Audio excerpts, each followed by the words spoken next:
මීට කලින් පාඩමේදී අපි ඉගෙන ගත්තා හෙඩ් එක තුල තිබෙන ඉමේජස් මොන ආකාරයෙන්ද ස්ලයිස් කරගන්නේ කියලා. එහිදී අපි බෑග්ග්‍රවුන්ඩ් එක සඳහා ඉමේජ් එකකුත් ඒ වගේම ලෝගෝ එකේ ඉමේජ් එකත් PNG ෆයිල් ෆෝමැට් එකෙන් එක්ස්පෝර්ට් කරගත්තා අපිට අවශ්‍ය වෙන ආකාරයට. දැන් මේ පාඩම තුලදී අපි ඉගෙන ගන්නවා ෆුටර් එක මොන ආකාරයෙන්ද ස්ලයිස් කරගන්නේ කියලා.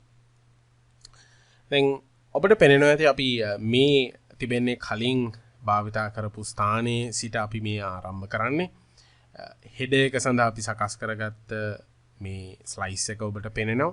දැන් ෆුටර් එක සඳහා ස්ලයිසර්ස් සකස් කරගන්නට කලින් අපි දැනටමත් ඇතුළත් කරගෙන තියෙන ස්ලයිසර්ස් ඉවත් කරගන්නට ඕනේ. ඒ සඳහා මම මේ මෙහි තිබෙන්නේ හෙඩ් ස්ලයිස් එක පමණයි මම මේ සිලෙක්ට් කරලා තිබෙන්නේ. මම ඩිලීට් කී එක ප්‍රෙස් කරනවා. මේ ඩිලීට් කරගන්නට නමුත් මම මෙහිදී වැරදිලා අතරම ලේක සිලෙක්ට් වෙලා තිබුණේ. මේ අන්ඩු කරන්න. ලේක මත තබාගෙන ලේක සිලෙක්ට් වෙලා තිබුණ නිසා එහිදී ඩිලීට් වීම සිද්ධ වුණේ ලේක. ඒ නිසා මෙහිදී ස්ලයිස් ටූල් එක අපි සිලෙක්ට් කරන්නට ඕන. ස්ලයිස් ටූල් එක සිලෙක්ට් කරලා තියෙද්දි තමයි අපි ඩිලීට් කරන්නට ඕන. ඒ අදාළ ස්ලයිස් එක. ඒ ඉතාමත්ම වැදගත්. මොකද ස්ලයිස් ටූල් එක නොමැතිව ඔබ වෙනත් ටූල් එකක් විශේෂයෙන් move ටූල් එක වගේ සිලෙක්ට් කරලා තියෙද්දි කීබෝඩ් එකේ ඩිලීට් කී එක ප්‍රෙස් කරොත් ඒ අවස්ථාවේදී සිලෙක්ට් වෙලා තිබෙන ලේ එක ඩිලීට් වීමක් සිද්ධ වෙනවා. නමුත් අපිට අවශ්‍ය වෙන්නේ ස්ලයිස් එක පමණක් ඩිලීට් කරන්න. ඒ නිසා අපි ඒ ස්ලයිස් ටූල් එක සිලෙක්ට් කරලා කීබෝඩ් එකේ ඩිලීට් කී එක ප්‍රෙස් කිරීමෙන් ඒ අදාළ ස්ලයිස් එක අපිට ඉවත් කරගන්නට පුළුවන්. දැන් අපි හයිඩ් කරලා තියෙන layers unhide කරගන්නවා. මේ ආකාරයෙන් ඔබට පේනවා ඇති මම ඒ layers සියල්ලම unhide කරගත්තා. ඒ වගේම head එක මට lock කරන්නට පුළුවන්. මේ ආකාරයෙන් මම head එක lock කරගත්තා. මොකද මම head එකට කිසිම වෙනසක් කරන්නට යන්නේ නැහැ. ඉන්පසු අපි මෙය zoom out කරගන්නවා මේ ආකාරයෙන්. අපිට අවශ්‍ය වෙන්නේ footer කොටස. footer කොටස කියන්නේ මෙන්න මේ සීමාව පහළ තිබෙන කොටස රෝස පැහැති බෑග්ග්‍රවුන්ඩ් එකක් සහිත කොටස.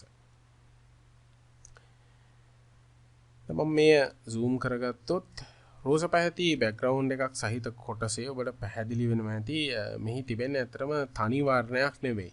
ඒ බෑග්ග්‍රවුන්ඩ් එක අතරම ග්‍රේඩියන්ට් වර්ණයක්. ඒ අපි නිවැරදිව ලබා ගන්නට ඕන.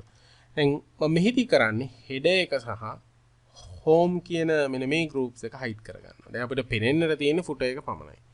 footer එකේ ඔබට පැහැදිලිව දැක ගන්න පුළුවන් icons කීපයක් තිබෙනවා. මේ වගේ icons කීපයක් තිබෙනවා.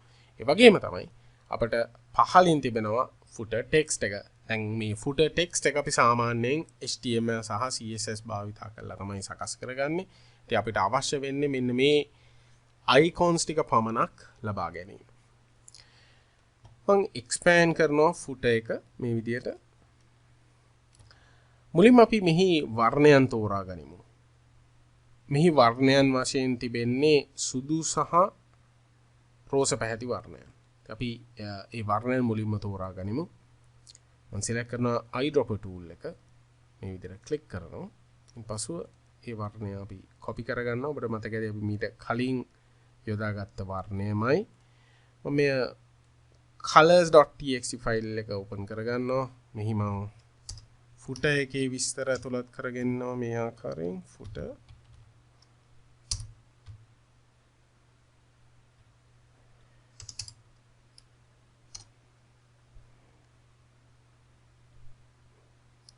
මුලින්ම අපි ඇතුළත් කරගමු icon color. එහිදී අපිට පැහැදිලි වෙන එකක් තමයි සුදු පැහැති වර්ණය තිබෙන්නේ මේ ආකාරයෙන්.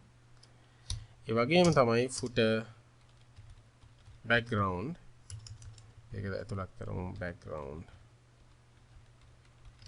color pink. එහි තිබෙන්නේ මෙන්න මේ වර්ණය CB3362 රෝස පැහැති වර්ණ.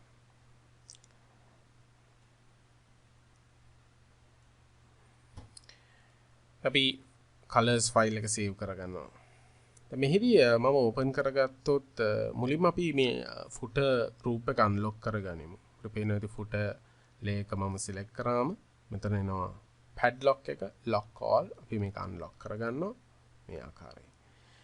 දැන් මෙහි තිබෙන කොටස් අපි හඳුනා ගනිමු. මුලින්ම ටෙක්ස්ට් එක අපිට ඇත්තටම ටෙක්ස්ට් එක අවශ්‍ය වෙන්නේ නැහැ. මම ඒ හයිඩ් කරන්න මෙන්න ආකාරයට. ඒ වගේම footer icons කියලා තියෙනවා. group එකක් shape කියලා තිබෙනවා. අපි shape කියන මෙන්න මේ ලේ එක ගත්තොත් එහි තමයි background එක තියෙන්නේ. දැන් shape එකේ ඔබට පේනවා ඇති මේ අතරම අපි මුලින් සිතුවේ මෙහි gradient එකක් ඇති කියලා. නමුත් මෙහි gradient වර්ණයක් නැහැ. මේ තනි වර්ණයක් තිබෙන්නේ. දැන් මට අවශ්‍යයි මේකට gradient වර්ණයක් ඇතුළත් කරගන්නට යම් ආකාරයකට. ඒ සඳහා මම මෙයට layer effect එකක් ඇතුළත් කරනවා. මේ ආකාරයෙන්. මම තෝරාගන්නවා gradient overlay කියන එක. එහිදී වර්ණ වශයෙන් අපි තෝරාගන්නේ මෙහිදී අපි copy කරගත්ත අර hexadecimal වර්ණය මේ විදිහට ලබා දෙනවා මේ වර්ණයන් දෙකම සඳහා. පසුම එක් වර්ණයක් මෙන්න මේ ආකාරයේ brightness එක අඩු කරනවා 60ක් පමණ. අපිට පේන ඇති තරමක් තද වර්ණයක් බවට පත් වෙනවා. මේ වර්ණ විපර්යාසය ඔබට පේනවා ඇති මේ ආකාරයෙන් තමයි සිද්ධ වෙන්නේ. මේ වර්ණ විපර්යාසය තරමක් මේ විදිහට හරියට 50 ප්‍රමාණය තබා ගනිමු. ඕකේ. ඉන්පසුව මම මේ gradient scale එක ඔබට පේන ඇති මෙය මට තරමක් විශාල කරන්නට පුළුවන් gradient එක. සිද්ධ වෙන ආකාරය මෙන්න මේ ආකාරයට. අපිට පේන ඇති මට මෙන්න මේ විදිහට gradient color effect එක තනි වර්ණයක් වෙනුවට මට මේ ආකාරයට gradient fill එකක් සකස් කර ගන්නට හැකියාව ලැබුණා. දැන් මට අවශ්‍යයි මෙහි ස්ලයිස් කර ගන්නට මෙන්න මේ background එක. background එක ස්ලයිස් කර ගැනීමේදී අප තේරුම් ගන්නට අවශ්‍ය දෙයක් තමයි මේ background එකේ තනි වර්ණයක් නෙවෙයි තිබෙන්නේ. ඉතින් මේ සම්පූර්ණ උස අපි භාවිතා කරන්නට ඕන ස්ලයිස් කර ගැනීමේදී. මොකද අපි CSS යොදා ගනිද්දී මේ background වර්ණයක් විදියට නෙවෙයි background image එකක් විදියටයි අපි ඇතුළත් කරන්නේ. මෙහිදී මම slice tool එක තෝරගෙන මේ විදියට ඇඳ ගන්නවා slice එකක්. ඉන්පසුව මම zoom tool එක භාවිත කරලා මේ විදියට zoom කර ගන්නවා මේ පැහැදිලිව පෙනෙන්නට. අපි slice tool එක select කරලා double click කරමු. slice options ලබා ගන්නට. මෙහි මම නම් කරනවා footer_bg කියලා slice එකේ නම. ඒ වගේම ප්‍රමාණය ඔබට පේනවා ඇති උස හරියටම පික්සල් 200ක් තිබෙන්නේ. පළල පික්සල් 53ක් අපිට මෙච්චර අවශ්‍ය නැහැ. අපි පික්සල් 5ක පළලක් ලබා ගන්නවා. මේ ආකාරය. බලන්න ඊටම කුඩා තීරුවක්. මේ ආකාරයෙන් තීරුවක්. නමුත් මේ අපිට CSS තුල background image එකක් විදියට භාවිත කරන්නට පුළුවන්. දැන් අපි ඒ අදාළ ස්ලයිස් එක තෝරාගෙන තියෙන්නේ. මම මෙන්න මෙය සේව් කරගන්න. save for web.